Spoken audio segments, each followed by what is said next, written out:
Good evening, everybody. Welcome to the Pizza Motor Chaos. This is your host, Dave. Your line special guest, front engine dragster driver, Steve Collier. How you doing, Steve? Hey, how you doing? Pretty good. So now, how'd you do? How'd you do in Indy last weekend? Blew tires off first round. I mean, we had a good combination in the car. Didn't do any testing. Kind of had her back against the wall, but went out there, made a couple of good qualifying passes, got in the show, and just did not back it down enough for first round. Now you're running on the A fuel, right? Yes, I was running A fuel only in Indy. So how much nitro you put in it? We run 95%. 95%. All right.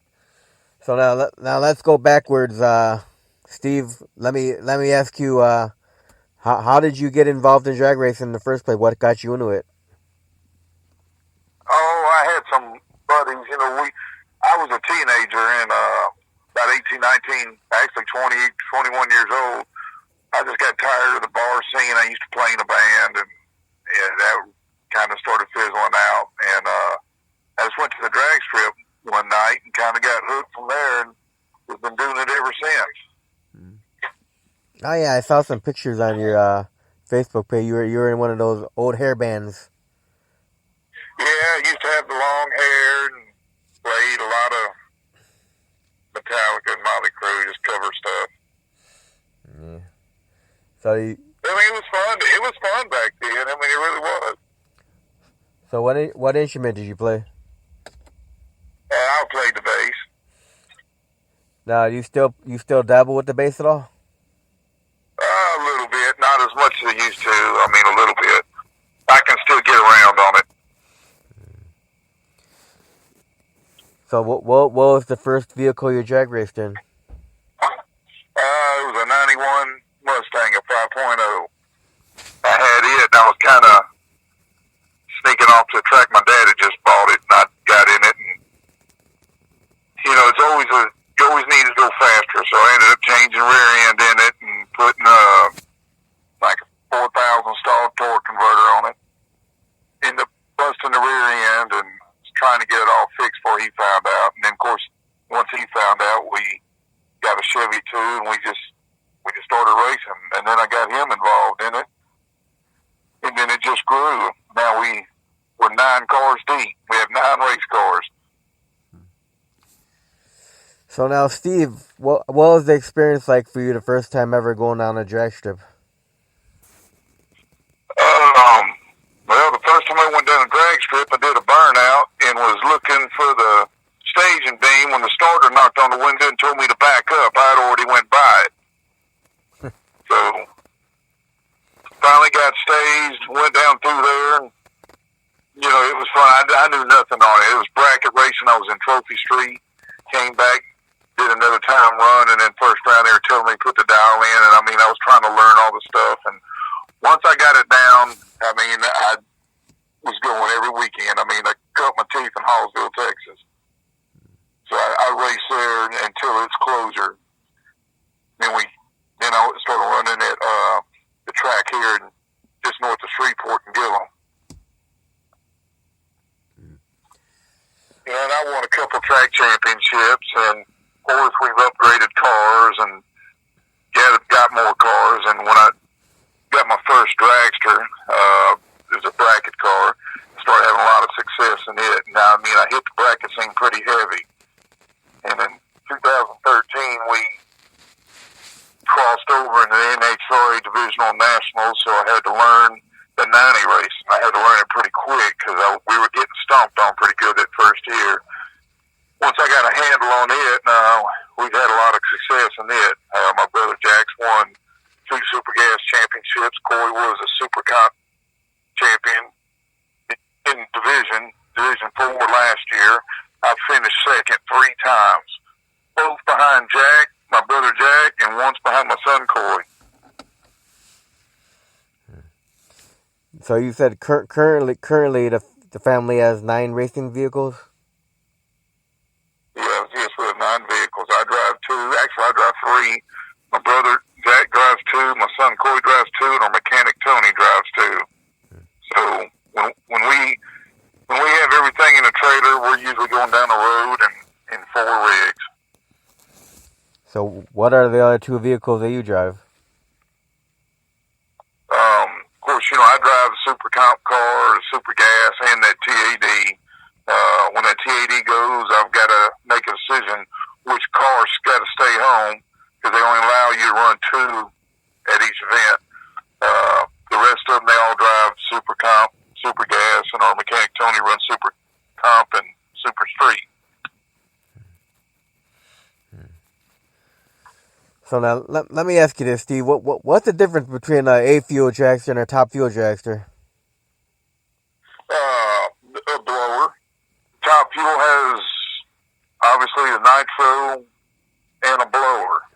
We don't. I mean, there's a blown application, but they run on alcohol, or if we run injected, we're at 95% nitro, but no power adder, no blower.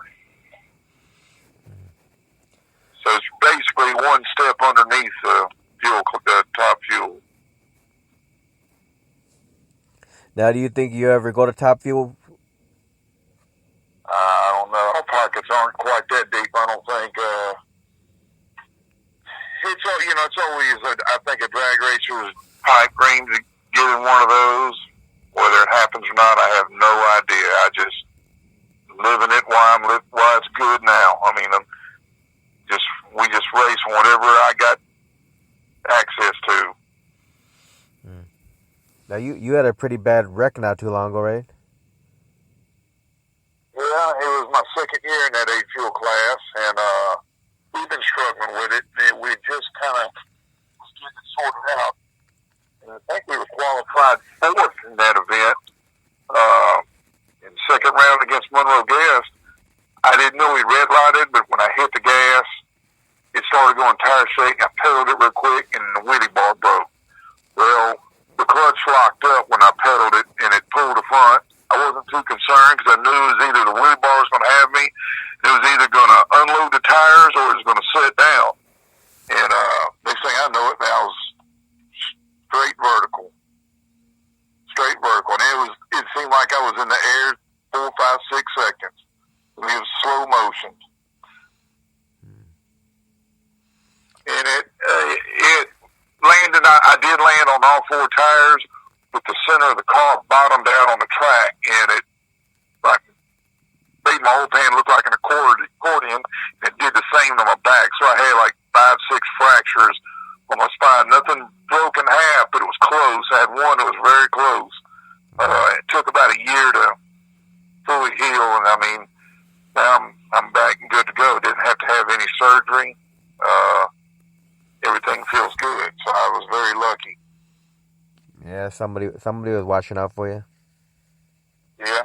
So I think that Chad Green at Pro Mount, you saw how he landed the same way, and I heard he broke his lower back. Yeah. Yep, landed right back on the 4 wheels again. Yep. So now, for you, for drag racing is family sport for you. The whole family gets involved, right? Yeah, the whole family gets involved. I mean, we all have day jobs, and my dad's company, he has 13 manpower temporary franchises. That's pretty much where the majority of our funding, actually all the funding comes from. I work for our local town. I'm an assistant chief of police, so I work for them during the week. My son Corey and Jack work for the family business, so they don't have to worry about getting off from work too much. They just pick up and go when they get ready. All right. So now, Steve, when you started drag racing, were there any drag racers out there, like say in the NHRA or on your little local tracks? Anybody were inspirational to you? Well, Hallsville, it was just, how when you go to local bracket racing, he had friends there, and they were NHRA. So the big event each year was the bracket finals. We raced all year long trying to make that team of 50 to get to the bracket finals, and it was just racing with friends. I mean, I grew up always watching John Force and Joe Amato and Kenny Bernstein and them, but I never raced on that level. And I never actually raced in any division or national events until way later. 2013 was our first time entering in those events. And I think in 2014 I finally won my first national and divisional. So, you know, I was, compared to a lot of races, I was pretty lucky to have some success pretty quick. I think now I've won 4 or 5 nationals and 7, 8 divisionals. So now the A field, that's your first time going into Nitro? Yeah, I started driving on them 2 years ago, and it just felt natural. I mean, I went to go make some qualifying runs, and they said they were going to back it down a little bit. I think for me to get certified, I had to run 6 O's at 220, and I was running 550s at 250, 260. I mean, it gives you tunnel vision. I mean, because I'm not used to going that fast. But pretty much in anything, once you get 10 passes in anything, things start to slow down. You start to get comfortable. And now, it's just like I was running Indy, I was running A Fuel there all weekend, and now I'm in Memphis bracket racing, and these cars are real slow. It's like I'm crawling out there. So now, when you take the dragster out to race, how many crew members do you have, and who are all your crew members?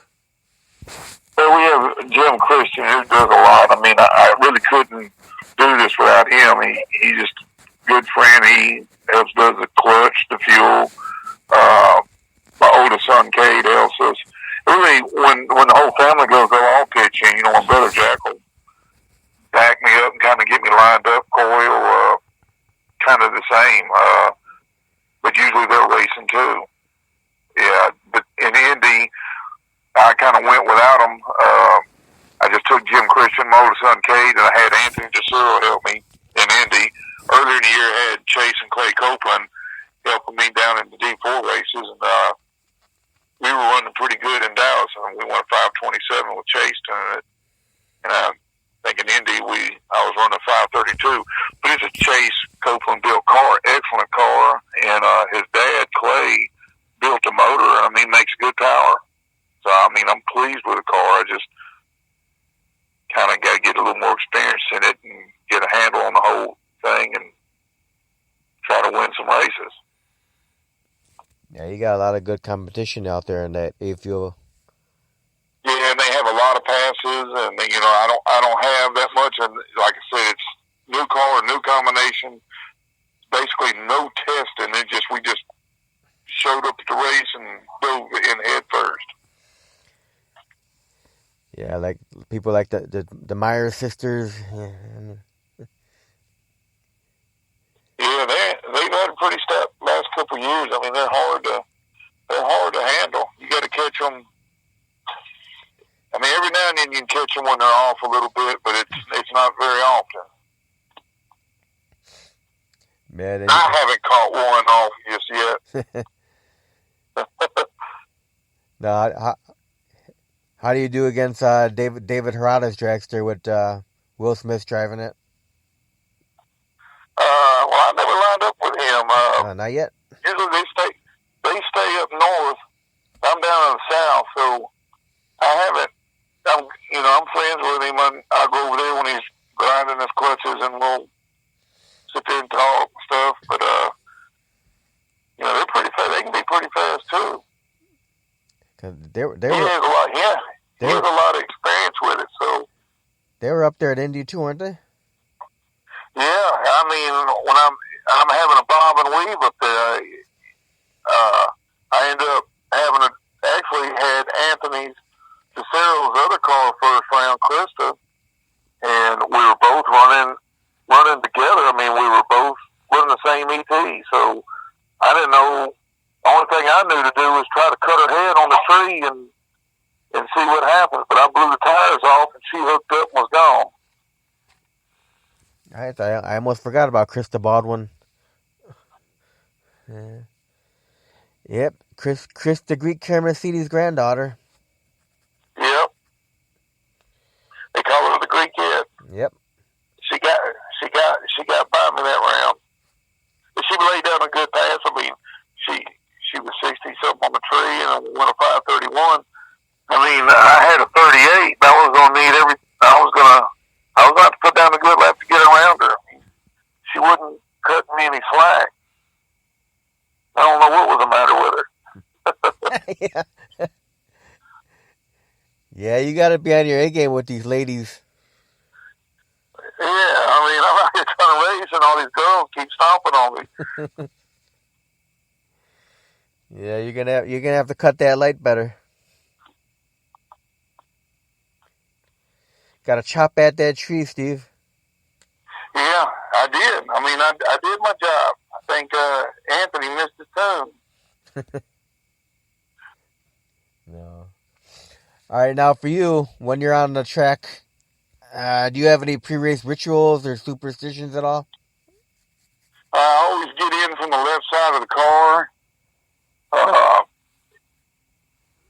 I mean, that's pretty much it. I get in from the left side of the car, and when I put my belts on, I put them on the same way every time. I mean, I don't mix match. I start from the left and finish on the right side. I don't know if that's you call that a pre-ritual. It's just more of I try to be consistent. I do everything exactly the same each round. I mean, you won't see me get in from the right side of the car. I don't even know why that is. Now, do you have any sponsors for the Dragster? Well, just my dad's company. We had the Manpower logo on the side of them. We do get some help from Reliant Oil out of Arkansas. And that's pretty much it. It's when you're digging for sponsors, that's kind of a tough deal to get. I mean, you got a lot of people out there looking for them. I mean, we just I hadn't had much luck getting one. Well, if there's anybody listening to the interview and want to be a sponsor, I'm sure he'll take you on. Yeah.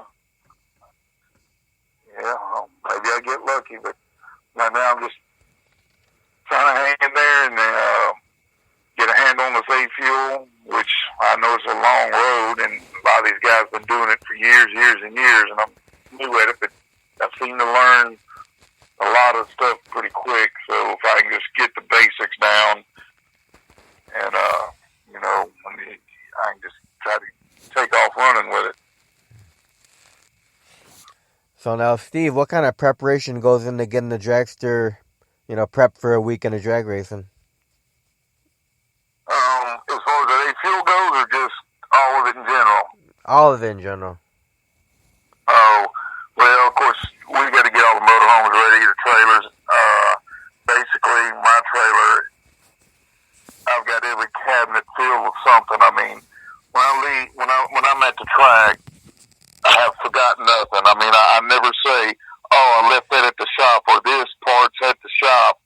I mean, everything's in my trailer. As long as I may not find it real quick, but it's in there. But it takes us about a day and a half to get ready. And then we all hit the road. But, I rely pretty heavily on Collier to get me ready, because I'm usually at work. So now, for you, Steve, what are some of your favorite tracks to race on? Well, I like Topeka. I like Topeka. Dallas, I've had a lot of success in Dallas. I had a lot of success in Houston. I mean, Houston's got to be my favorite. From 2014 to last year, I'd been in a final at that national event, either in Super Gas or Super Comp. Houston's probably my favorite. Now, have you ever raced that Route 66 up this way? Was that Chicago? Yeah. Yeah. I was a 2014 Jigs All-Star event. So we raced up there in 2015, 16, and 17. But I was just in Super Gas and Super Comp at those races. I was intending last year to leave Topeka and go to Chicago with the TAD, but I had that blowover. So I was stuck in a hospital for a week there in Topeka, and then my dad arranged for this jet. Got me back to Louisiana, and then pretty much I was bedridden all the way to Indy. And I got that doctor to release me to drive these 90 cars in Indy. So my whole season last year I was in the top 10 in Super Gas and Super Comp in the nation until that wreck happened. I ended up finishing 8th in Super Comp. Wow. So now, so far this year, how many events have you ran with the A fuel? We ran the Dallas doubles, and then we ran the Houston Nationals, and I blew the motor up there. Won the round, but blew the motor up, and it took them forever to get piston and rods and parts for it. But Indy was the first race back out with it, and so I'm not exactly sure if we're going to run Dallas with it or we're just going to continue getting my spare parts and everything together. So you might be done for the season then? Well, in that car, I mean, it just really depends on what my dad wants to do with it. If he wants it to run in Dallas, I'll enter it. If not, I'll spend most of the winter, kind of getting it sorted out and look at next year what we're going to do. How many races and come up with a schedule. Right. Because of that car, I've got a plan. The crew guys, whoever I have coming to help me, I mean, everybody's got a plan. And with my dad, you never know till last minute what's fixing to happen. He just may come up and say, hey, I want this car to run this weekend, and I just make it happen. All right. So now, Steve, where do you get all your fire safety equipment from? All my who? Your fire safety equipment, like your fire safety suit and all that good stuff. Where you get all your stuff from? The majority of it comes from Simpson. For my Super Comp bracket racing, I've kind of ventured over to Pro 1. I mean, they're real comfortable. But as far as the CAD, I wear all the Simpson gear and Simpson helmets. Now, so far in your drag racing career, what milestones have you reached? Like I said, I've won 3 or 4 track championships. I've won a handful of national events, a dozen or so divisionals. I've won numerous big money bracket races. Like I said, we were bracket racing for years and years, and it wasn't until 2013 that we ventured off into the NHRA. So, I mean, I've won several 20 granders, 10 granders, and 5,000ers. I mean. So what's the fastest pass you made in the A field car? 527 at 527 ET. When we did in Indy, we did make it run 273. But it's still got a little lifting. I think it'll run with the rest of them if we just kind of got to get it figured out and get it real happy. Oh yeah, I'm sure you can get that dragster go faster. Yeah, strange how it always, in drag racing, that's always the goal. Always go faster. Got to go faster and faster. Hey, it's that need for speed bug, man. Yep. I know we're gonna hit the fun question portion of the interview now. Ready for some fun questions? Who question? Fun questions. All right. Not that talking about drag racing is not fun. I'm just, but they're totally different now. If someone were to give you say $800 million, and they're like, "Hey, Steve, I want you to build me a brand new drag race track," where would you even consider building a brand new drag race track, and what kind of features would you want to put into that new track?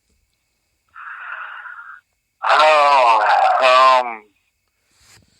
man, that's kind of a hard question because, you know, in Texas has a lot of the drag races.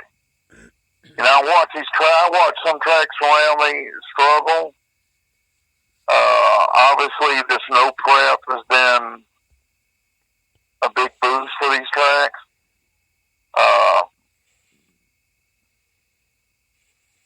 Me personally, I would think around the Tennessee, you just know the Carolinas, there's a lot of racing over there.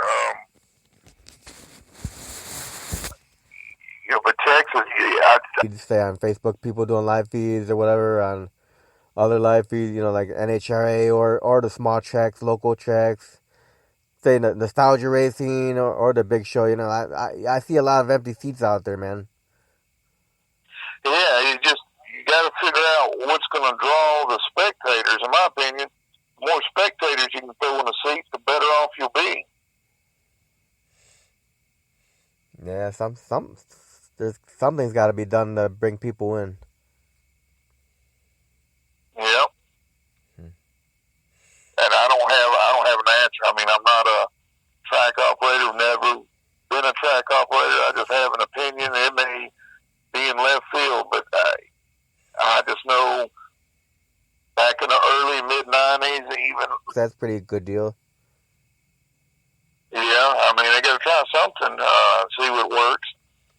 I just know around the Shreveport area, that area, for whatever reason, has just never supported much of anything. We used to have the Shreveport Captains baseball team.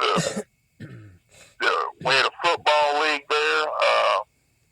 It's, the hockey, they don't really support a whole lot of sports events around that area. I mean, we even had Gillum there. It was a big, nice facility, and it always struggled. So now, for you, Steve, you have any hobbies outside of drag racing? Well, your typical guy stuff, hunting, fishing. I did do some golfing, things like that. I'm sure my wife would like me to go on more vacations with her because I usually save everything. I'm always gone drag racing, so she kind of gets the short end of the stick sometimes. So when you go fishing, what kind of fish you like to fish for? Bass. Largemouth bass. Yeah, largemouth bass. Now, if I have the kids and my wife with me, I'll do the white perch and the brim, but mostly largemouth bass. So now, if you were able to take a vacation with the wife, what would be your ideal vacation spot? I have to go to Hawaii.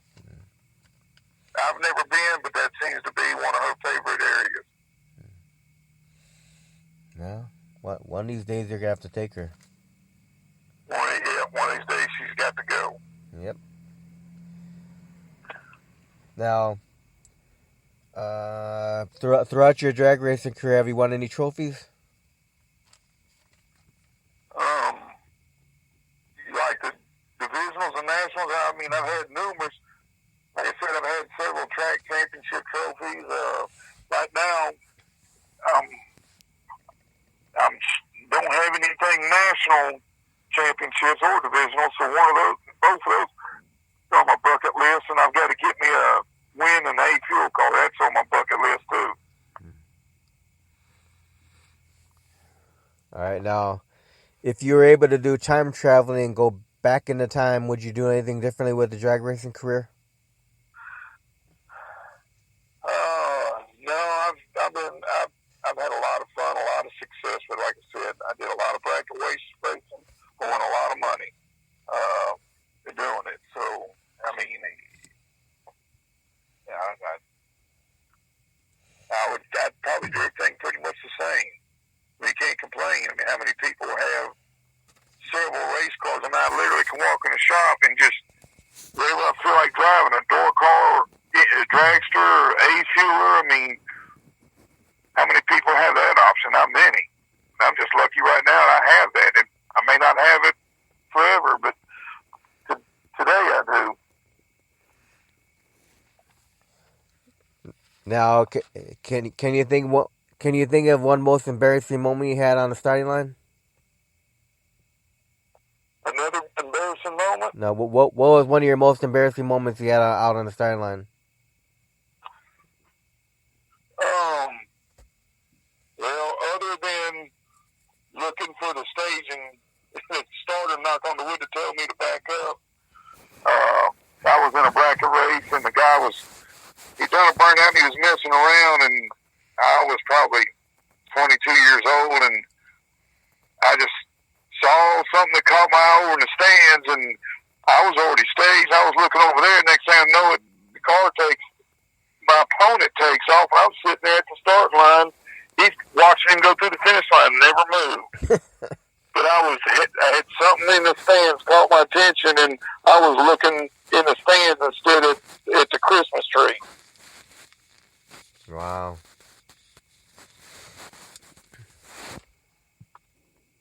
Did you ever figure out what? Yeah, Did you ever figure out what you're looking at? Yeah, it had blonde hair. I remember that. Okay, there you go. Yeah, I mean, this is how bad it was. We didn't turn the top bulb on, and I don't know, my opponent was over there messing around, so I just turned the second one on, and this blonde caught my attention. I was over there looking, and next thing I know, I hear the opponent take off, and the starter walks over and is looking at me like, "Are you broke or what's going on?" And I just looked at him, decked the throttle, let go of the button, and took off. Needless to say, I did not win that round. Oh no, man. All right, Steve. Now this next question is, what is your favorite food to eat? When we go racing, we always pick one night where we cook steaks. So steaks, we cook steaks when we do. Like we got some on the marinade now. We'll start looking those up tomorrow. So if you're ever at the track when I'm at, stop by and ask me which night the steaks is happening. All right. Now, does your wife cook? Huh? Does your wife cook? Yeah, but usually she's back home with the kids and paying the bills and watching the house. Me and my son will get down on the grill with the steaks. All right. But when you're back home with the wife, what's your favorite dish that your wife cooks? Usually potatoes, meatloaf. She makes a real good meatloaf. She makes a good roast. I mean, she's pretty handy around the kitchen, a lot better than me. Now you said you had 2 kids? Yeah, I have 3 boys and a stepdaughter. Now, my oldest one goes to the races with me. He does not race. Corey is my middle one. He races.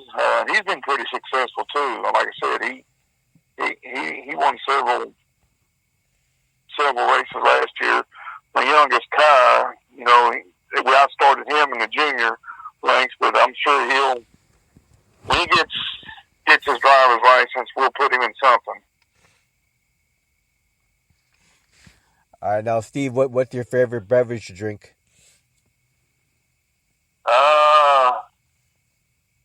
I've been drinking these Sprites. I've always kind of stayed away from alcohol. I mean, drag racing kept me away from alcohol. What's your favorite movie of all time?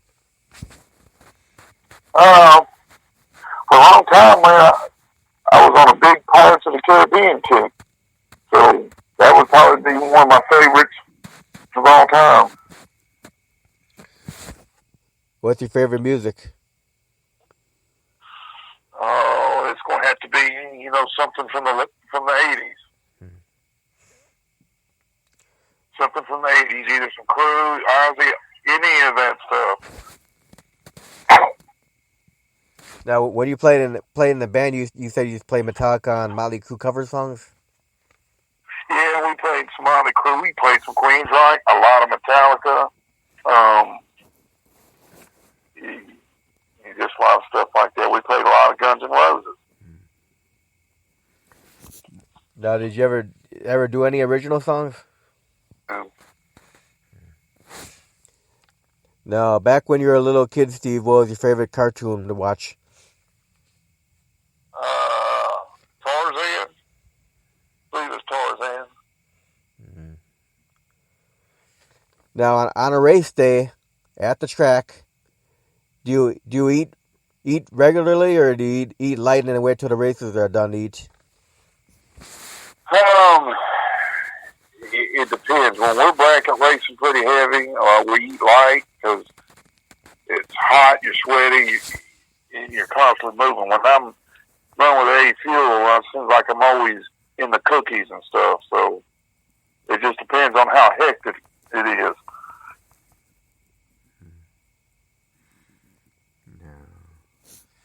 Now, if you weren't a drag racer, do you have any idea what you'd be doing in your life?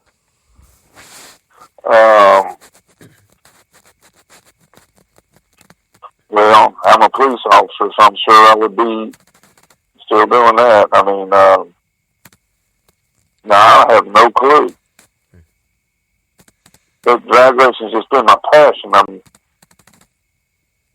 like whenever I had that blowover and they took X-rays, there was one guy. I don't know what he was, but he come in and he was telling my dad that I would never get in a race car again. I'd be lucky to even drive a regular car.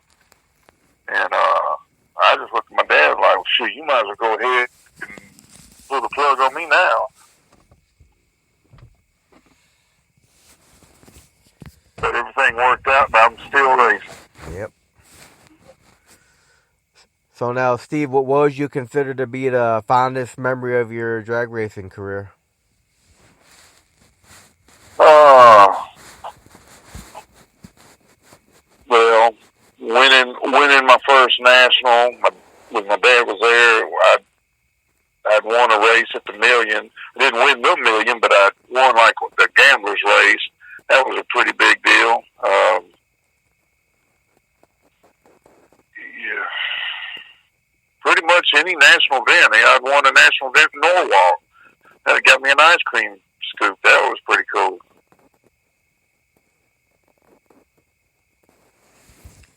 So now, if people, listen to the interview and they want to find out where you're going to be at, what's the best way for them to follow you and see where you're going to be at with any of the cars?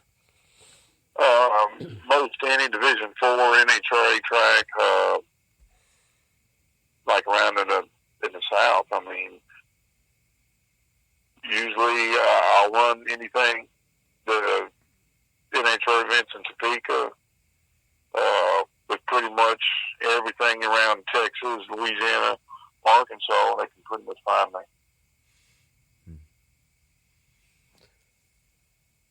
So now, what's up with the Facebook page for your race? Are you actually going to update that thing? Say again? The Whittier racing page. Are you going to update that page? Yeah, my brother controls that page. Jack controls that page, so I don't even know what goes on with it. Yeah, it's got some pretty old info on there. There's nothing really new on there for this. I don't think there's anything on there for this year at all. Yeah, we had a guy that was operating that page a while. That page has just kind of been sitting there. I think Jack's trying to get that thing back going and get it more current here pretty soon. Right. Yeah. So how about if people, if people are friends with you on your page, you put stuff up on your page, you post stuff where you're gonna be at. Uh, well, yes and no. As an officer, they always tell us, don't ever tell the enemy everything about your personal life, where you're going to be at when you're out of town. But when it comes to drag racing, I will start posting stuff on there. I mean, I don't know. I'm not a big poster. I mean, I more just follow and kind of read what's going on with everybody else. I usually just don't advertise myself, Right. so to speak. Understandable. So, well, Steve, I want to thank you very much for taking time to do this interview. Yeah, no problem. You have any final words or thank yous, any kind of stuff you want to say before you close out? Oh no, I'm just going to keep pedal to the metal, and hopefully I'll see you at some track here in the future. Okay, well, thanks again, Steve, and you have a great night. You too. Bye-bye.